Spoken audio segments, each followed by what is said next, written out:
Nous pouvons nous faire la gloire de notre Seigneur. Et nous marchons du ciel.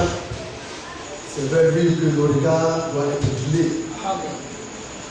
Nous ne cesserons de nous dire, la marche n'est pas orientée vers l'homme. La marche n'est pas aussi conduite par un homme. Mais elle est orientée vers Dieu et dirigée par Dieu. Lorsque nous marchons, nous devons faire de sorte que dans tous nos comportements, dans toutes nos actions, le nom du Seigneur puisse être glorifié. Lorsque la marche n'est pas conduite par l'Esprit de Dieu, alors qu'est-ce qui se passe? C'est la chair qui prend le relais. Et là où la chair prend le relais, l'amour aussi s'en va. L'amour disparaît. Et quand l'amour disparaît, les incompréhensions naissent et les problèmes viennent. Mais les enfants de Dieu, pourquoi portent-ils le nom d'enfants de Dieu? Pourquoi est-ce que le Seigneur a trouvé bon de leur donner ce glorieux nom? Parce qu'il a mis en eux la capacité et les moyens de toucher tout ce qui est charnel. Et c'est là le combat des enfants de chaque enfant de Dieu. Celui-là qui ne l'a pas compris a perdu d'avance la bataille.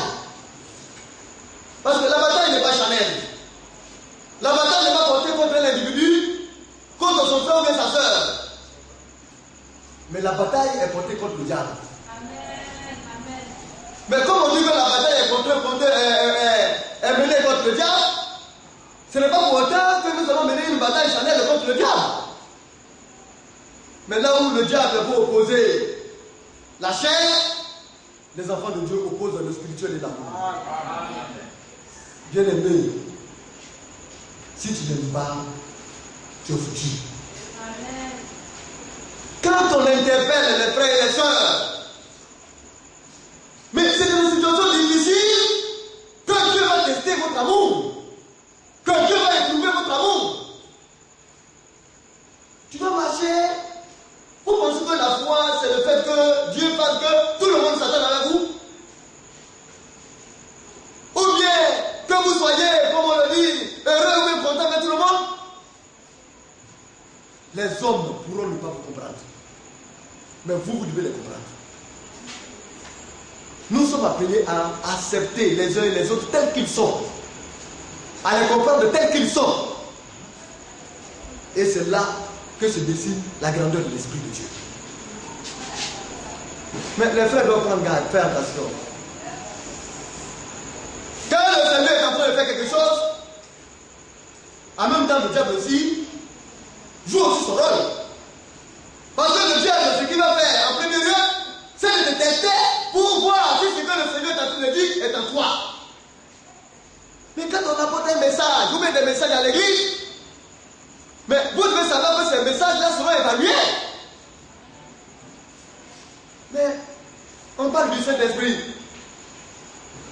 Mais c'est dans nos comportements, nos manières de faire qu'on verra qui est-ce qui a l'Esprit de Dieu et qui est-ce qui ne l'a pas.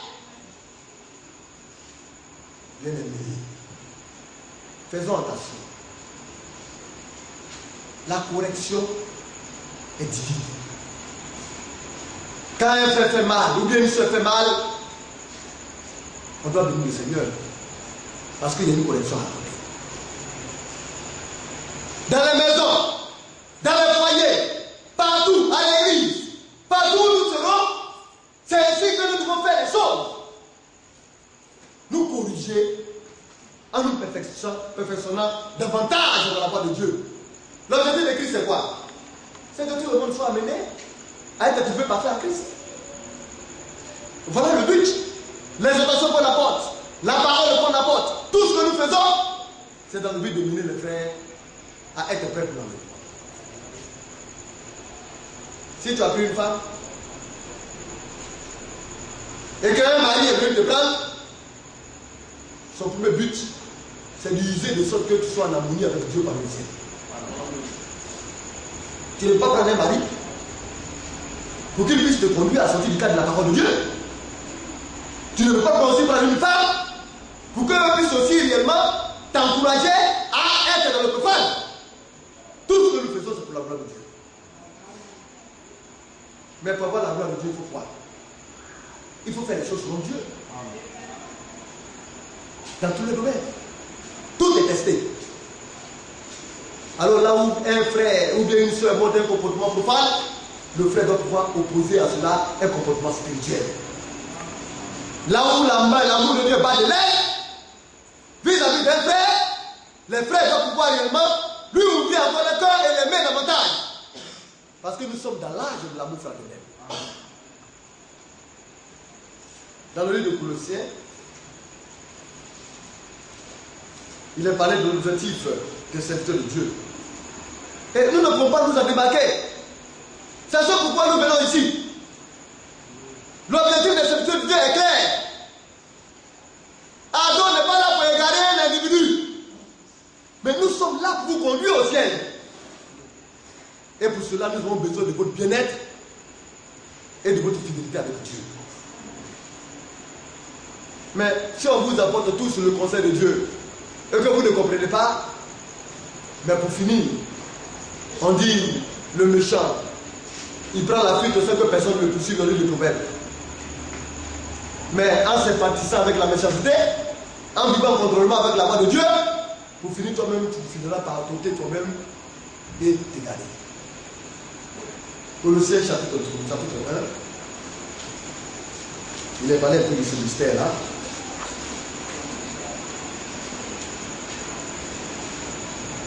Le verset 26. D'abord, verset 24, il dit: je me réjouis maintenant dans les souffrances pour vous. Ah, les souffrances. Les souffrances des serviteurs de Dieu pour le peuple. Mais aussi, bien aimé. De la même manière, l'apôtre Paul aussi a dit: soyez mes imitateurs, comme je suis le Christ. Mais pourquoi ne veux-tu pas aussi souffrir pour ton frère? Au nom du Seigneur. Mais souffrir pour son frère, ça veut dire quoi? Même si tu fais mal, il faut être patient. Alléluia. C'est parce qu'il t'a fait mal qu'automatiquement tu dois lui répondre. Accepte de souffrir. Et puis après, tu vas l'intervenir et tu vas parler avec lui. Pour la gloire et l'honneur de Dieu. Et ce qui manque aux souffrances de Christ, je l'achève à ma chair. Pour mon corps, qui est l'Église. C'est d'elle que j'ai été fait ministre, selon la charge que Dieu m'a donnée auprès de vous. Afin que j'annonce pleinement la parole de Dieu. Le mystère caché de tout temps et dans tous les âges, mais révélé maintenant aux saints. Alors, quand l'Église parle, quand Dieu parle à l'Église, Dieu s'adresse aux saints. Mais un saint, c'est quelqu'un qui a un comportement agréable. Quelqu'un qui sait discerner un esprit faux d'un esprit mauvais. Quelqu'un qui a une saine appréciation des choses. On ne dit pas que le saint ne fait pas des erreurs. Alléluia. Mais le saint ne peut pas faire du mal à son frère.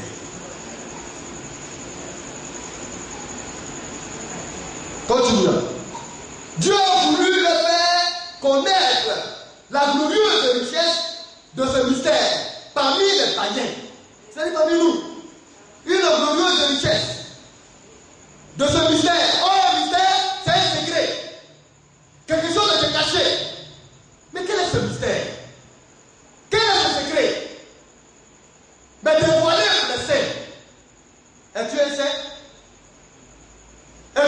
tu es une fille de Dieu, alors le Seigneur va te révéler ce mystère. Mais quel est ce mystère? À savoir quoi? Christ en nous, l'espérance de la gloire.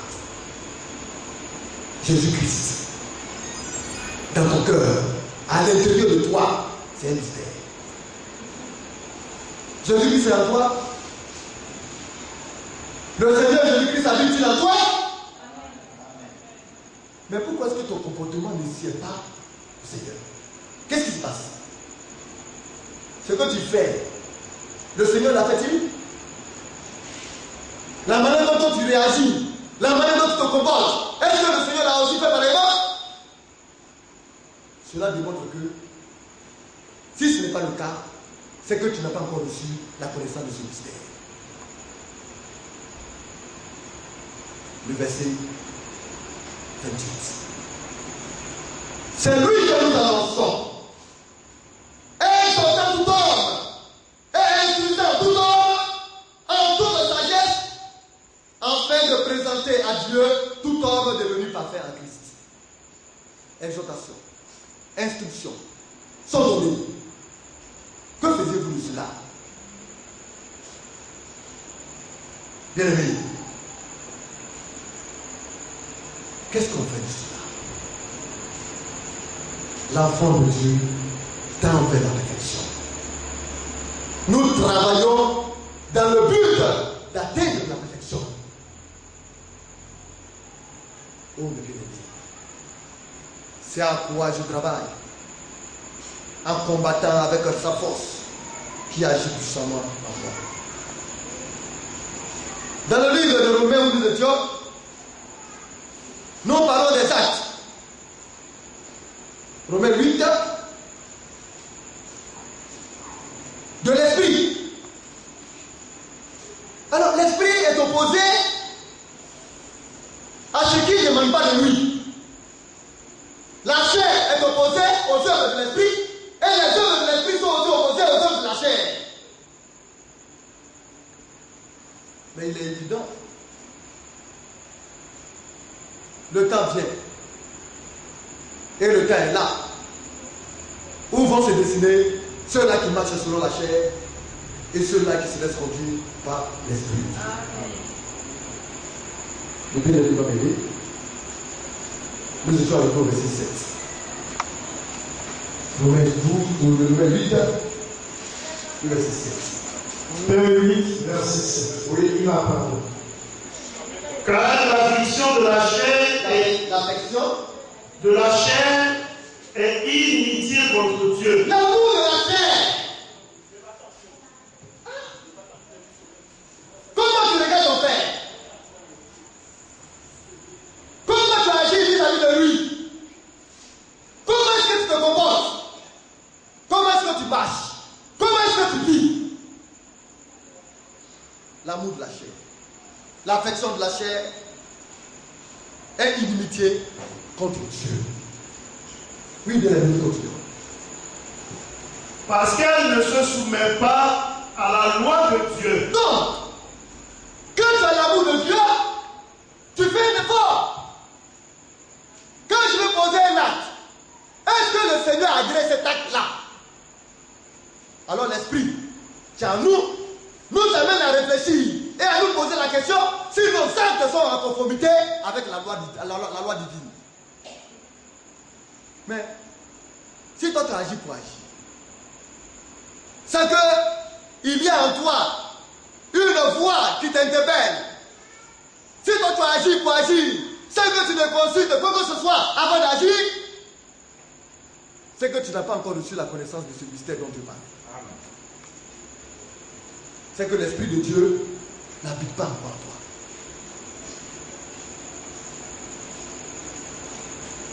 toi. Alors, continuons. L'apôtre Paul le fait savoir que l'affection de la chair ne peut même pas vivre la loi. C'est-à-dire, ce n'est pas charnellement qu'on marche. Parce que si tu es charnel, tu vas te forcer. Tu vas monter, tu vas descendre, mais tu n'y arriveras jamais. Mais quand tu es spirituel, tu t'abandonnes entre les mains de celui-là en qui tu as cru. Amen. Et tout baigne comme si tu étais un beignet dans l'huile. Le croyant ne marche pas par la force, mais c'est par l'esprit qu'il marche. Nous continuons de lire. Verset 8. Or, ceux qui vivent selon la chair ne sauraient plaire à Dieu. Alors, ceux qui vivent selon la chair, bien aimé, je le dis tout le temps. L'heure n'est plus venue maintenant pour un homme de s'occuper de son frère. Mais tu as beaucoup à faire dans ta vie. Tu as beaucoup à entreprendre dans ta vie. Et puis tu es là, tu passes de maison en maison avec des maisons de frères pour tout manquer de frères par ton esprit. Tu es Chanel. On dit que il a fait ceci. Est-ce que tu as appris? Il paraît que c'est ça la foi à laquelle Dieu t'a conduit. Bien aimé. Mais quand tu vas regarder de ta maison, tu vas voir que certainement tu ne pries pas assez. Tu vas voir que certainement tu ne médites pas assez. Tu vas entrer en toi, tu vas voir qu'il y a certaines choses qui ne sont pas conformes avec la parole de Dieu. Au lieu de prendre ce temps, de demander à Dieu de te donner la force pour prier assez, pour méditer assez, pour t'attacher à lui, comme il convient, toi ta bouche, c'est pour s'occuper des ragots, des choses qui ne n'ont même pas Dieu et qui ne glorifient pas Dieu. Comme ces choses-là ne sont pas faites pour aller au ciel, une bonne plage terrestre t'est réservée. Parce qu'au temps marqué, quand les uns et les autres seront enlevés, c'est à ce moment-là que la terre va te réclamer. Parce que tu es Chanel, tout ce que tu fais est lié à la terre. Quand tu as fini de parler avec ton frère, viens, est-ce que tu as entendu ce qu'on a dit? On dit que le frère X a fait ça. Vous êtes content? Vous parlez. Mais quand vous finissez, c'est un esprit profane qui vous conduit à la maison. Et ça vous saoule. Ça vous détruit. On interpelle les frères. Quand un frère viendra vers vous pour vous dire, frère, voilà ce que tel a fait, dis au frère, si tu n'as pas pitié de toi, il faut avoir pitié de moi. Amen. On est venu ici pour aller au ciel. Amen. On n'est pas venu ici pour nous crucifier les uns et les autres. Entrons en nous maintenant et faisons de sorte que l'Esprit de Dieu nous conduise. Il est le bon. Verset 9. Oui. Pour vous, vous ne vivez pas selon la chair, mais selon l'Esprit. Si du moins l'Esprit de Dieu habite en vous. Si quelqu'un n'a pas l'Esprit de Christ, il ne lui appartient pas. Alors, pour vous ne vivez pas selon la chair. Vous voyez, il y a des comportements qu'il faudrait que les chrétiens abandonnent. Alors, un jour, j'étais chez moi. Et puis, un bien-aimé a demandé à me voir. Le bien-aimé étant venu me voir, m'a posé une préoccupation. Du moins, je suis allé le voir. Parce que les ministres de Dieu ont demandé au pasteur de faire de sorte que les frères puissent mettre leur nom sur les enveloppes pour les dîmes.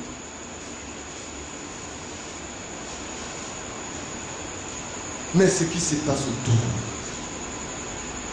Ah! Vraiment, le pasteur même, qu'est-ce qu'il a pris de faire là? Bien aimé. Vous pensez que le pasteur peut vous donner quelque chose de mauvais? Mais si tu as une préoccupation, pourquoi est-ce que tu ne vas pas rencontrer les ministres de Dieu, secteurs de Dieu qui sont là, ou bien le pasteur? Mais le frère, il a été honnête. Ça le préoccupait. Il a entendu. Il est venu voir le pasteur. Quand il y a une scène qui se passe, et que tu n'as pas vu la scène, mais que tu entends rapporter sur la scène, ne t'engage pas là-dedans. Parce que tu ne connais pas les circonstances de la scène. Tu vas finir de déduire. Tu vas dire des ragots. Tu vas finir de dire tout ce que toi tu penses. Le diable va t'éloigner très loin de la parole de Dieu. Et puis un bon jour, tu vas écouter la vraie version du fait. Quand tu vas écouter la vraie version, c'est là maintenant tu grattes ta tête. Tu ne peux plus revenir. Ou bien retourner vers ceux-là vers qui tu es passé pour remporter les ragots. Parce que tu as déjà ensemencé ta mauvaise semence. Et il y a un esprit qui s'attache à toi. Et cet esprit-là va te bénir en mal. Parce qu'il va animer ta famille. Il va animer tes enfants. Et puis dans 1 an, 2 ans, tu seras surpris que c'est cet esprit-là qui t'a égaré. Parce que tu l'as cultivé. Tu l'as entretenu. Tu l'as nourri. Tu l'as élevé. Ici, c'est l'église. Amen. C'est votre église. S'il y a une préoccupation qui nourrit votre cœur, les ministres de Dieu sont là. Ils sont là pour vous répondre. Et il y a des points comme ça. Des frères viennent me voir, pasteur. On dit que quand j'ai fini de donner ma version, les frères baissent les bras, ils sont étonnés. Ah bon? Mais parce qu'on rencontre une autre version des choses. Quelle est cette manière de construire? Vous n'êtes pas venu pour apprendre aux serviteurs de Dieu comment on conduit l'église. Amen. Celui qu'on va surprendre en train de faire ça. Si la parole de Dieu qui est apportée ici ne te sied pas, ou tu peux trouver meilleur, tu es libre d'y aller. Mais nous savons que nous sommes sincères et que nous savons que c'est la pure parole que nous vous apportons. Amen. Et nous évertuons, nous battons pour être fidèles aussi à cette parole-là. Et puis ce qu'on vous dit, nous aussi nous le faisons. On ne dit pas aux frères, payez vos dîmes, sans que aussi les frères de l'église, les responsables ne payent les dîmes. Mais ce que les frères ont oublié, c'est que il y a une disposition de la parole de Dieu qui dit que si quelqu'un ne paye pas sa dîme, les serviteurs de Dieu qui gèrent la caisse sont obligés de lui infliger un cinquième réellement de plus de sa dîme qu'il doit payer en plus de un cinquième. Mais si on ne sait pas qui est qui, si on ne sait pas ce que toi tu as, mais comment les serviteurs de Dieu peuvent nous appliquer cela? Mais en ce moment-là, c'est d'amener les serviteurs de Dieu à sortir du cadre de la volonté de Dieu. Parce que leur devoir, c'est de veiller à l'exécution de la parole de Dieu. La Bible, la parole de Dieu, là, ce n'est pas pour nos beaux yeux. C'est pour la concrétiser et c'est pour la mettre en pratique. Alors je disais aux bien-aimés, le messager William Branham a pris aussi cette disposition. Mais certains sont animés d'une mauvaise foi. Parce que le pasteur Agile Saint-Frère Simeon a épilogué un moment là-dessus. Il est venu à la chair. Ce jour-là, j'étais assis. C'est quoi qu'il présidait. Il présidait. J'étais de l'autre côté du passe. Il a passé son temps, il a épilogué. Il a expliqué les raisons pour lesquelles les responsables de l'église ont décidé de prendre cela. Mais en même temps, c'est pour amener les frères également à être fidélisés et à payer les dîmes. Mais un frère qui ne va pas payer sa dîme, il vient s'asseoir là. C'est un meurtrier. En même temps que toi tu dis que tu aimes le Seigneur et que tu veux que l'œuvre de Dieu aille là-bas, en même temps tu assassines l'œuvre de Dieu. Le frère Branham l'a dit. Selon les Écritures, un vrai croyant, c'est celui-là qui est régulier à l'église, qui paye correctement ses dîmes et ses offrandes et qui participe à l'œuvre de Dieu. Amen. Dans la maison de Dieu. Amen. Amen. Amen. Amen. Mais bien aimé, mais tout cela, si tu n'as pas de Saint-Esprit, tu ne peux pas comprendre ça.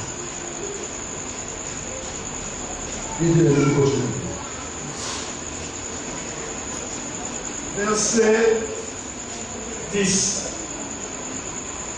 Et si Christ est en vous, le corps, il est vrai, est mort à cause du péché. Le péché, c'est l'incrédulité. Non, mentir un peu, ça ce sont des attributs. Voilà.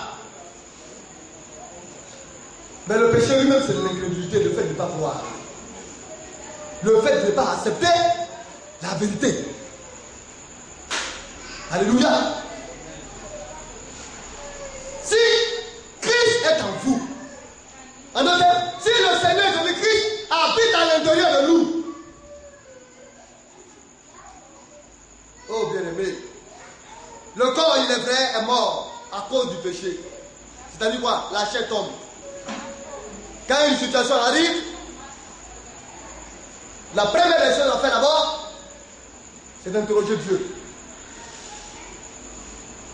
Si tu n'as pas la capacité de le faire, si tu es poussé par l'Esprit de Dieu, alors tu vas considérer les serviteurs de Dieu que Dieu a mis au devant de toi, tu vas aller les interroger.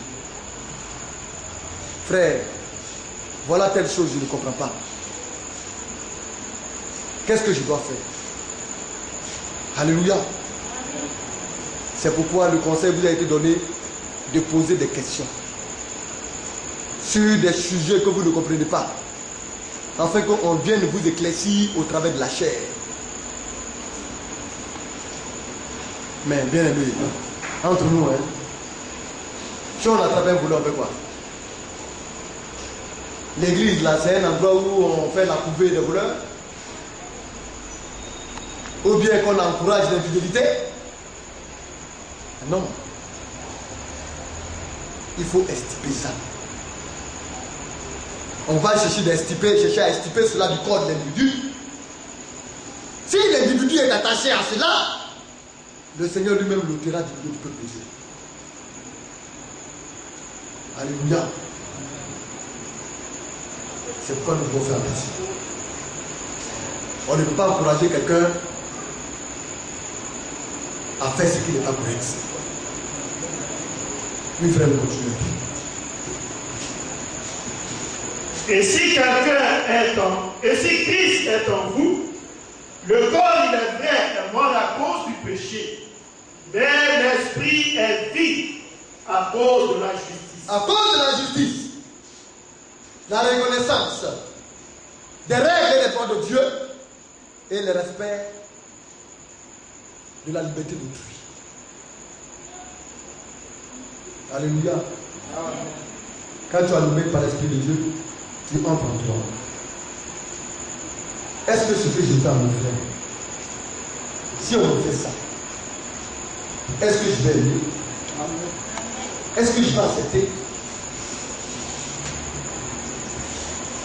Tu vas vers un frère, le frère est là, et puis tu tombes sur lui, tu te vas sur un frère, et puis tu entretiens le frère, alors que lui aussi s'attend à toi.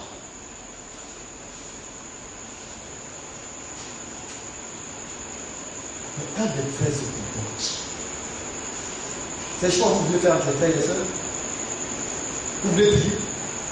Vous êtes devenu Dieu pour prier les autres.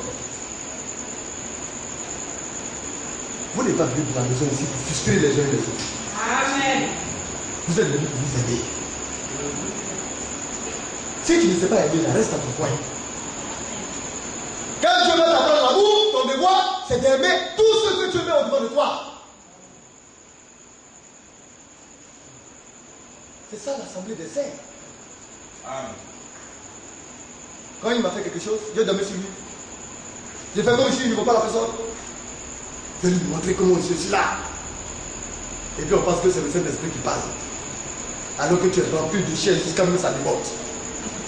Tu es malade et puis tu ne sais pas que tu es malade. Et ta maladie gangrénée, tu es en train de profuser ça à n'importe qui. Bien aimé. Ici, là, nous sommes venus ici, là, pour nous aimer. Nous sommes venus pour vivre la parole de Dieu. Nous sommes venus pour fidéliser avec Dieu. Oui, bien aimé.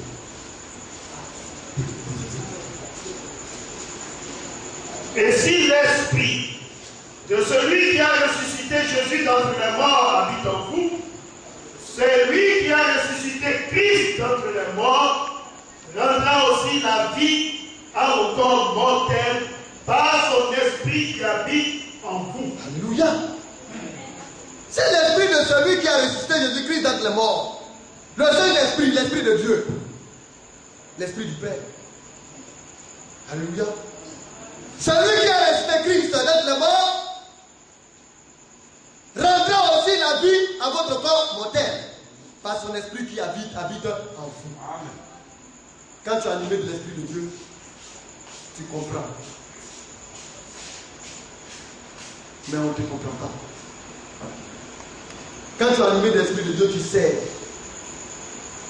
Mais on ne te servira pas. Quand tu es animé de l'esprit de Dieu, tu aimeras. Mais on ne te rendra pas selon ton amour. Et c'est dans ça l'amour que Dieu va te bénir. Au moment où les hommes vont commencer à te critiquer et à te regarder autrement, c'est à ce moment-là que toi tu avances. Quel est notre but en venant à l'église? Quel est notre objectif? C'est pour montrer que je suis beau, agréable, gentil, que je sens bon. Bien aimé, c'est pour montrer mon attachement à Dieu, ma fidélité avec Dieu.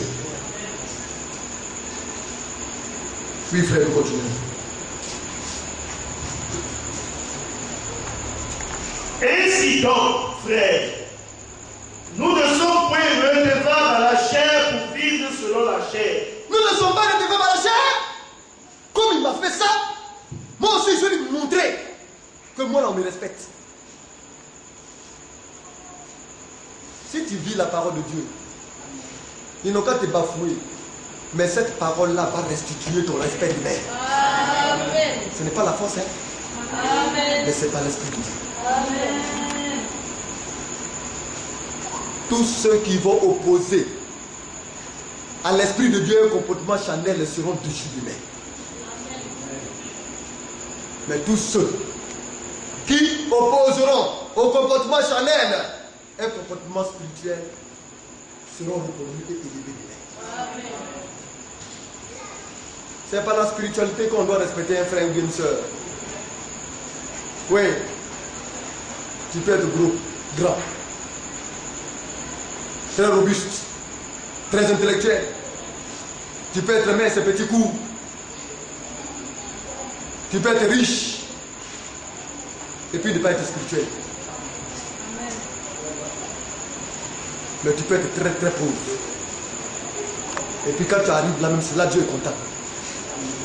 Quand Dieu regarde, Dieu dit où il est. Le voici, il est arrivé. C'est là maintenant que l'Esprit de Dieu même passe en ses ailes. Mais il est pauvre. Mais il a en lui la richesse que le monde ne peut pas avoir. Amen. Mais c'est vers lui que Dieu tournera les regards. Parce que là où il y a une force charnelle qui s'oppose, Dieu va opposer un esprit spirituel. Amen.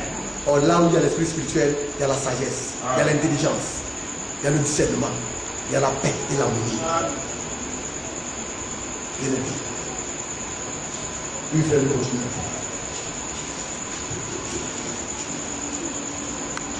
Si vous vivez selon la chair, vous mourrez.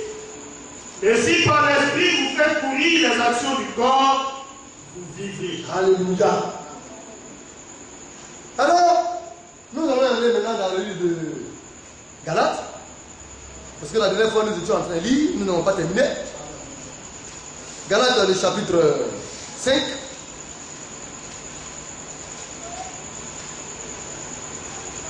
Alléluia. Oh bien-aimé. Il y a tellement de choses dedans. Nous allons monter un peu. Verset 12. Verset 11.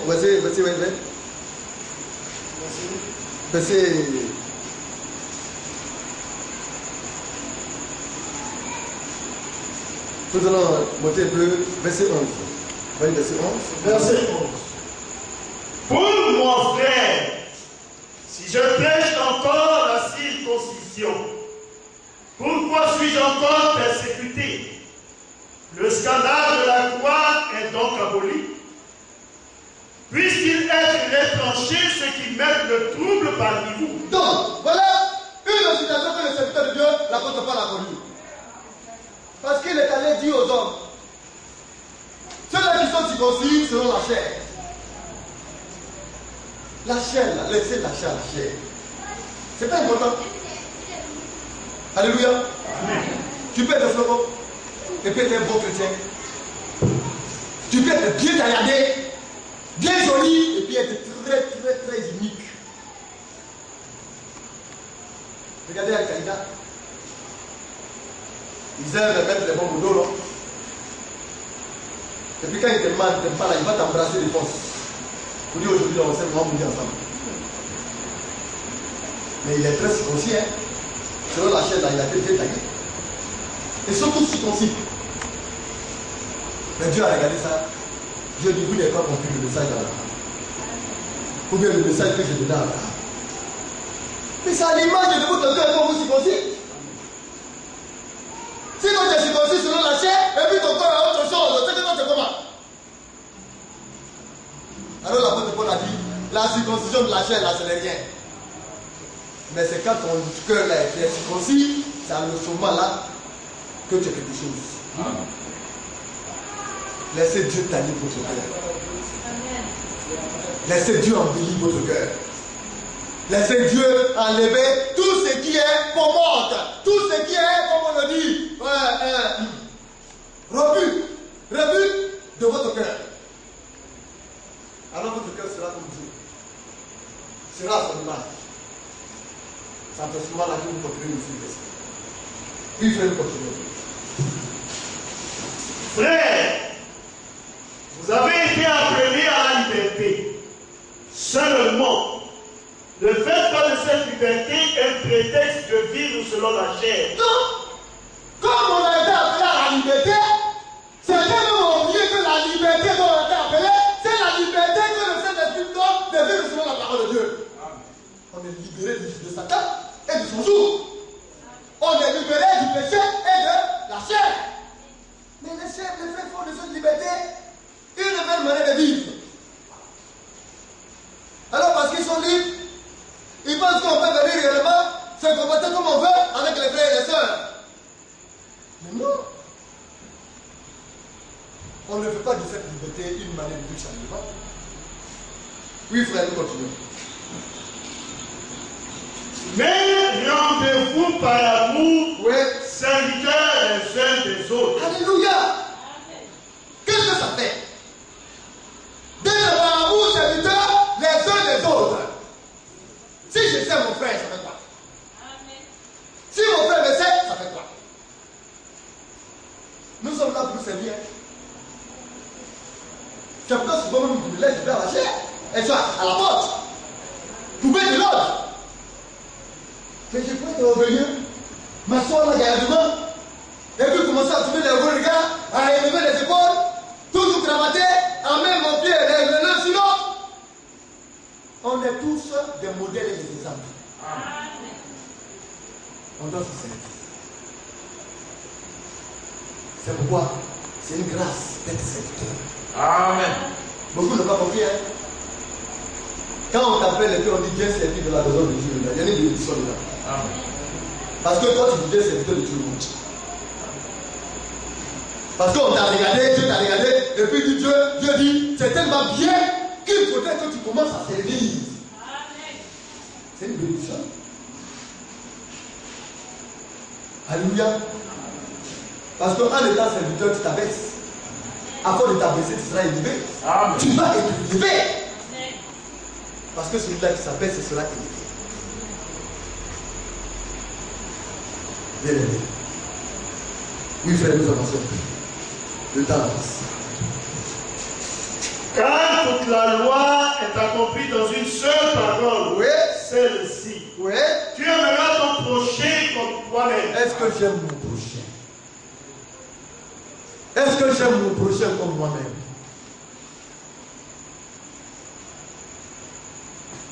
Si vous apprenez à voir dans mon milieu, quand je suis dans un milieu, c'est celui-là qui se porte très mal là, c'est celui-là même que je fais un effort pour rigoler tout ça. Quand je sors dans un milieu et que je vois qu'il y a un frère qui est frustré, qui a été humilié, c'est à lui que je m'attache. Qu'est-ce que je peux faire pour le sortir de sa frustration? Demandez aux habitants de Dieu, quand nous sommes au bureau, et qu'il y a des échanges, le serviteur de Dieu qui a été frustré dans ces échanges, c'est à lui-même que je fais part pour lui dire que malgré qu'il y a eu frustration ou échange, qui est important pour moi, je t'aime. C'est pourquoi il faudrait que soit tu pries, et même l'agrément prochain, c'est toi qui as prêché. Ça permet aux frères de se sentir bien et important. De se sentir qu'ils sont aussi importants. C'est pas parce qu'un frère fait une erreur qu'on va le maltraiter. C'est pas parce qu'un frère a des faiblesses qu'on va le mépriser. Oui, tu as des faiblesses, si tu as agi mal, je te reprends. Durement. Mais après, je vais te donner tout l'amour dont tu as besoin.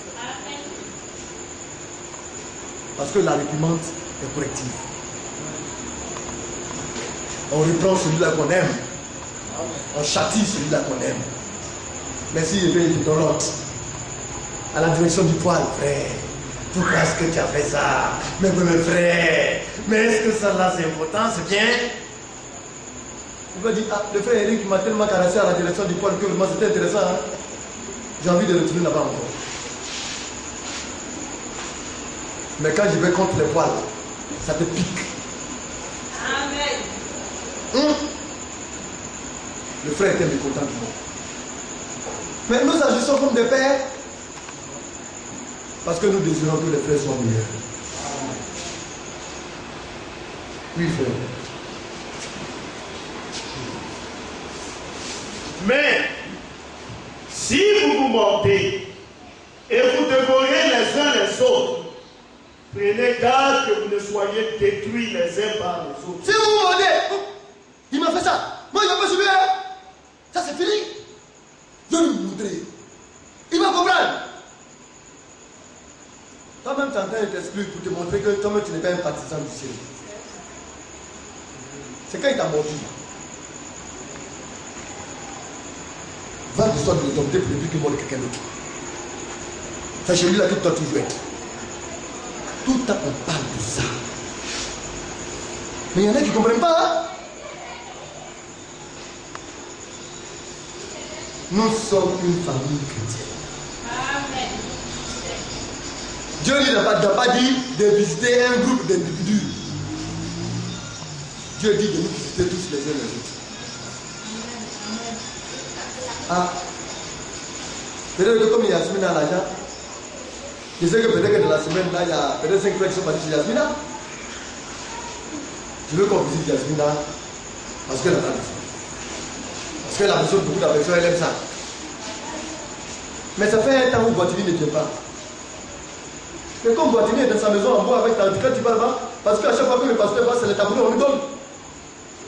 Le pasteur assis tout le temps comme ses fesses lui fait mal, et que le pasteur dit, ah, chez Boitini n'a pas vraiment. Eh, vraiment, c'est difficile, il faudrait que Boitini sorte de sa situation difficile. Combien de frères sont partis voir Boitini? Combien? Combien sont passés chez Boitini? Parce qu'il n'est pas venu à l'église. Il est pauvre.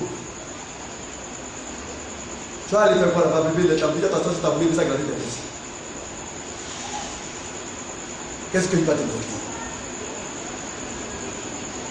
Le Seigneur te bénisse, là, est-ce que c'est le Seigneur qui te bénisse au manque?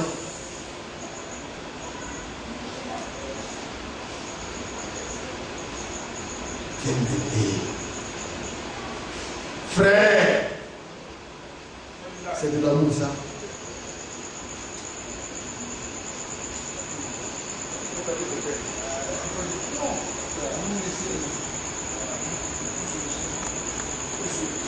S'il y avait de l'amour,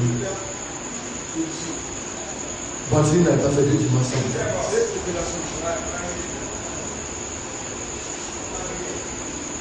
Les petits Boitini, quand je vais,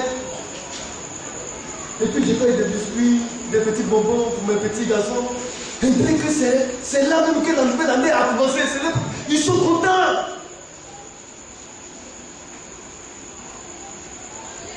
C'est 500 francs que vous n'avez pas.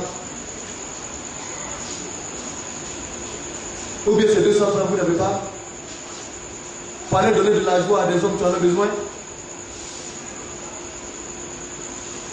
Vous êtes tellement bien douillés sur vos lits que l'œuvre de Dieu ne vous intéresse même pas. Laissez le pasteur seul le calme. Je vais aller m'asseoir sur ta bouée. Et puis je prierai pour lui pour que Dieu, par la grâce de Dieu, demain lui donne Michel s'il le veut. Aimons-nous les uns. On a trop parlé. On a trop bavardé. C'est maintenant qu'on va agir. Le ciel va tripler beaucoup ici. S'il nous prenne garde. Je n'ai pas dit que le côté matin, le ciel va vous doubler. C'est vous-même qui allez vouloir et puis le ciel va vous doubler. Parce que vous êtes injuste. Parce que c'est pas bon.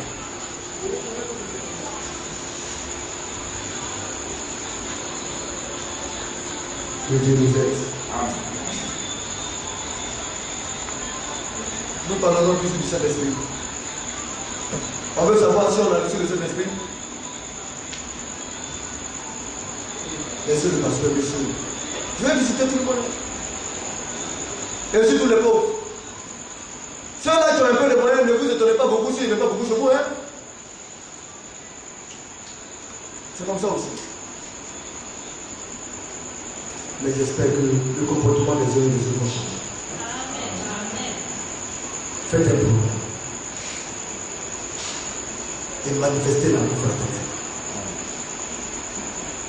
Faites de sorte que ceux-là qui se sentent blessés, les discussions sont blessés. Que cela soit une force de l'Église. Amen. Que Dieu nous bénisse. Amen.